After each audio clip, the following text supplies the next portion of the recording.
Você já se sentiu completamente esgotado? Não apenas aquele cansaço físico depois de um longo dia, mas aquele esgotamento que atinge a alma, que faz você questionar se vale a pena continuar? Já chegou a pensar: chega, Senhor, não aguento mais? Se você já esteve nesse lugar, ou talvez esteja agora mesmo, quero que saiba que não está sozinho. Hoje vamos falar sobre um dos maiores homens de Deus que conheceu esse mesmo deserto emocional e como Deus o encontrou exatamente ali. Vamos abrir nossas Bíblias em 1 Reis 19. Mas antes, precisamos entender o contexto. Elias tinha acabado de experimentar uma das maiores vitórias espirituais de toda a história bíblica. No capítulo anterior, ele desafiou 450 profetas de Baal para um confronto espiritual no Monte Carmelo.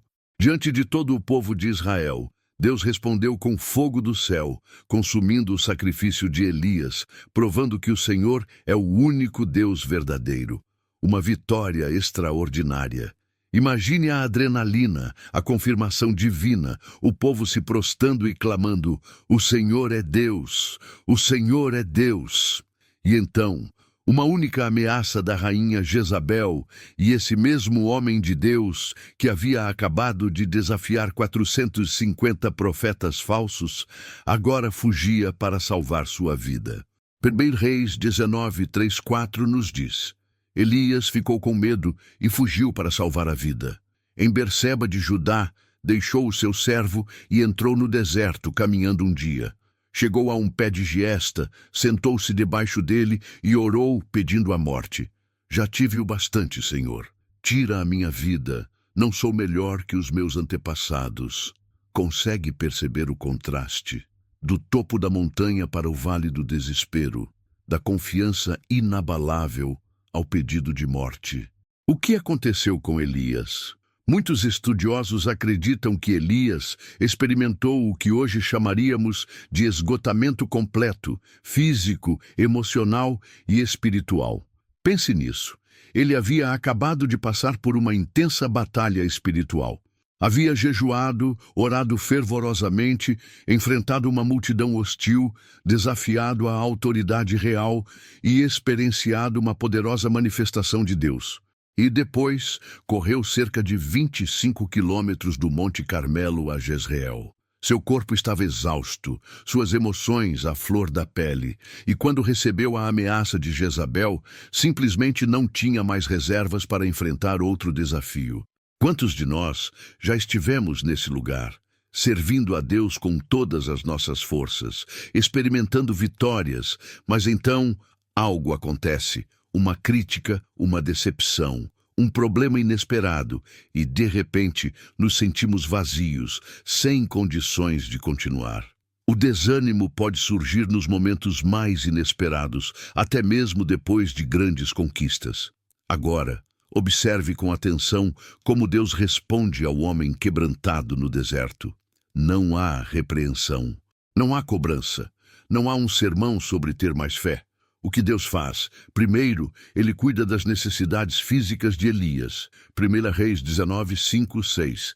Depois deitou-se e adormeceu debaixo do pé de giesta. De repente, um anjo tocou nele e disse: levante-se e coma. Elias olhou ao redor e viu junto à sua cabeça um pão assado sobre brasas quentes e um jarro de água. Comeu, bebeu e voltou a deitar-se. Isso é extraordinário. O primeiro tratamento de Deus para a alma ferida de seu servo foi comida, água e descanso. Depois, mais comida, mais água e mais descanso. Quantas vezes buscamos soluções puramente espirituais quando nosso corpo está gritando por cuidado básico? Às vezes, o primeiro passo para recuperar nossa força espiritual é cuidar do templo físico que Deus nos deu. Você tem se alimentado adequadamente? Tem dormido o suficiente? Tem dado ao seu corpo o descanso necessário? Somente depois que Elias estava fisicamente restaurado, que Deus o conduziu à próxima etapa de sua recuperação. 1 Reis 19, 8 nos diz: refeito, levantou-se e caminhou durante 40 dias e 40 noites até Horebe, o monte de Deus. Observe este detalhe. Deus não resolveu tudo instantaneamente. Havia uma jornada a ser percorrida. 40 dias e 40 noites no deserto, um número significativo na Bíblia, representando períodos de teste, preparação e transformação. Às vezes, nossa restauração não acontece de um dia para o outro. Há um processo, uma jornada que precisamos percorrer com Deus. E durante esse caminho, muitas vezes nos sentimos sozinhos, confusos, questionando se estamos na direção certa. Mas Deus sabia exatamente para onde estava levando Elias. O Monte Horebe, também conhecido como Monte Sinai, o mesmo lugar onde Moisés recebeu os 10 mandamentos, onde Deus se revelou como Eu sou o que sou. Era um lugar de encontro divino, um lugar de revelação. Quando Elias chegou ao monte, entrou em uma caverna para passar a noite, e ali a palavra do Senhor veio a ele com uma pergunta simples, mas profunda. O que você está fazendo aqui, Elias? 1 Reis 19:9. Essa pergunta me intriga. Deus não precisa de informações. Ele não estava confuso sobre os motivos de Elias. Ele estava convidando seu servo a expressar o que estava em seu coração, a verbalizar sua dor, sua frustração, seu medo. E Elias desabafou. Tenho sido muito zeloso pelo Senhor, o Deus dos exércitos. Os israelitas rejeitaram a tua aliança, quebraram os teus altares e mataram os teus profetas à espada. Sou o único que sobrou, e agora estão tentando matar-me também. 1 Reis 19:10. Você consegue sentir a solidão nessas palavras? Sou o único que sobrou. Elias se sentia completamente isolado em sua fidelidade a Deus. E isso é algo que muitos de nós experimentamos. A sensação de que estamos lutando sozinhos, de que ninguém mais entende, ninguém mais se importa. O que acontece em seguida é um dos momentos mais poderosos e instrutivos de toda a Bíblia. 1 Reis 19:11-13. O Senhor lhe disse: saia e fique no monte, na presença do Senhor, pois o Senhor vai passar. Então veio um vento forte e violento que rasgou os montes e despedaçou as rochas diante do Senhor. Mas o Senhor não estava no vento. Depois do vento houve um terremoto, mas o Senhor não estava no terremoto. Depois do terremoto houve um fogo, mas o Senhor não estava no fogo. E depois do fogo houve um murmúrio suave. Quando Elias o ouviu, puxou a capa para o rosto, saiu e ficou à entrada da caverna. Que passagem extraordinária! Deus não estava no vento poderoso que despedaçou rochas, não estava no terremoto impressionante, não estava no fogo consumidor. Ele estava na voz suave e delicada, no murmúrio que mal podia ser ouvido. Por que isso é tão significativo? Porque Elias vinha de uma demonstração espetacular do poder de Deus no Monte Carmelo. Fogo do céu, uma vitória dramática. Ele talvez esperasse outra demonstração poderosa para renovar sua fé. Mas Deus estava ensinando algo muito mais profundo. Sua presença nem sempre vem através de experiências dramáticas e emocionantes. Às vezes, ele fala no silêncio, no sussurro, na quietude da alma que aprendeu a ouvir.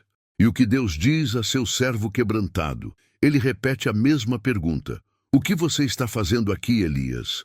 Elias repete sua resposta palavra por palavra. Ainda está preso em seu desespero, em sua percepção de isolamento. Mas Deus não o repreende. Em vez disso, ele dá a Elias 3 tarefas específicas: ungir Hazael como rei da Síria, ungir Jeú como rei de Israel e ungir Eliseu como seu sucessor. Então, ele corrige a percepção distorcida de Elias. Ainda conservarei em Israel 7.000 que não dobraram os joelhos diante de Baal.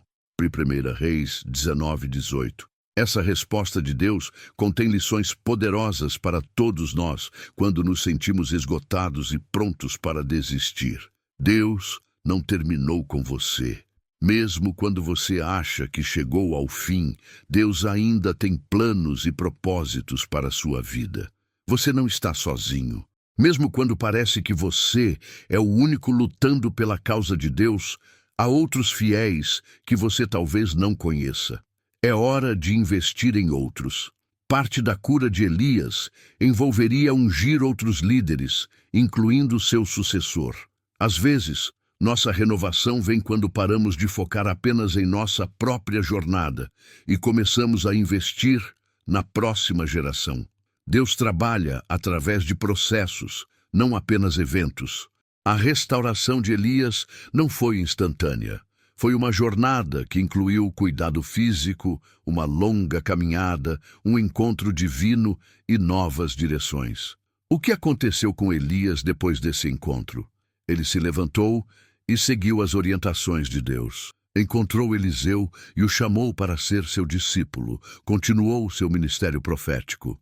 E, eventualmente, em vez de morrer como havia pedido no deserto, foi um dos raros indivíduos na Bíblia a ser levado ao céu sem experimentar a morte física. Que transformação extraordinária! Do tira a minha vida para ser arrebatado aos céus em um redemoinho. Esta é a resiliência espiritual verdadeira, não a ausência de quedas, mas a capacidade de se levantar depois delas.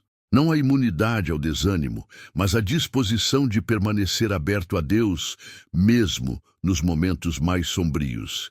Resiliência não significa que nunca cairemos. Significa que, com a ajuda de Deus, não permaneceremos caídos. O que podemos aprender com esta história para aplicar em nossas próprias lutas? Reconheça seus limites humanos. Elias era um grande homem de Deus, mas ainda assim humano, com necessidades físicas, emocionais e espirituais. Não ignore os sinais de esgotamento em sua vida. Permita-se descansar e restaurar. Às vezes, o ato espiritual mais importante que você pode fazer é dormir o suficiente, alimentar-se bem e cuidar de seu corpo. Seja honesto com Deus sobre suas frustrações. Elias não escondeu seus sentimentos de fracasso e desilusão. Deus pode lidar com suas emoções reais. Busque a presença de Deus, não apenas seu poder. Aprendemos a reconhecer a voz suave de Deus em meio ao barulho da vida. Mantenha a perspectiva divina. Quando tudo parece perdido, lembre-se que a visão limitada que temos não é a realidade completa. Deus vê o quadro maior. Aceite novas direções. A cura muitas vezes envolve seguir novos caminhos que Deus abre, mesmo quando não entendemos completamente. Conecte-se com outros. Parte da restauração de Elias veio através da parceria com Eliseu. Não fomos feitos para caminhar sozinhos. Você que está me ouvindo hoje, talvez esteja no seu próprio deserto emocional ou espiritual. Talvez tenha chegado ao ponto de dizer: já basta, Senhor. Quero que saiba que o mesmo Deus que encontrou Elias debaixo da árvore no deserto está procurando por você hoje. O mesmo Deus que alimentou seu corpo exausto quer restaurar sua alma. O mesmo Deus que falou no murmúrio suave quer falar ao seu coração hoje. Vamos orar juntos? Pai Celestial, venho a Ti hoje como estou, talvez cansado, talvez ferido, talvez desiludido com as circunstâncias da vida. Assim como encontraste Elias no deserto de sua alma, peço que me encontres hoje onde estou. Ajuda-me a reconhecer meus limites humanos e a receber teu cuidado amoroso. Restaura meu corpo, minha mente e meu espírito. Abre meus ouvidos para ouvir tua voz suave em meio ao barulho e à confusão deste mundo. Quando me sentir sozinho na jornada, lembra-me que nunca estou realmente só. Quando me sentir sem propósito, mostra-me o próximo passo no caminho que preparaste para mim. Dá-me a graça para me levantar, mesmo quando cair. Dá-me força para continuar, mesmo quando quiser desistir. E dá-me fé para crer que, assim como fizeste com Elias, tu ainda tens um propósito para a minha vida. Em nome de Jesus, que conheceu o sofrimento humano e ainda assim ressurgiu vitorioso. Amém. Antes de encerrarmos, quero fazer um convite a você que está me ouvindo. Se você se identifica com a história de Elias, se você está cansado, desanimado, questionando seu chamado ou propósito, não permaneça sozinho nesse deserto. Compartilhe sua jornada nos comentários abaixo. Vamos orar uns pelos outros, encorajar uns aos outros, lembrar uns aos outros que o Deus que falou no murmúrio suave ainda fala hoje. E lembre-se, mesmo ferido, mesmo cansado, mesmo com medo, você pode ressurgir das cinzas, porque o Deus que começou a boa obra em você é fiel para completá-la. Este não é o fim da sua história, é apenas um capítulo, e Deus, o autor da sua fé, ainda tem páginas gloriosas para escrever através da sua vida. Até o próximo vídeo. Que a paz de Cristo, que excede todo entendimento, guarde seu coração e sua mente.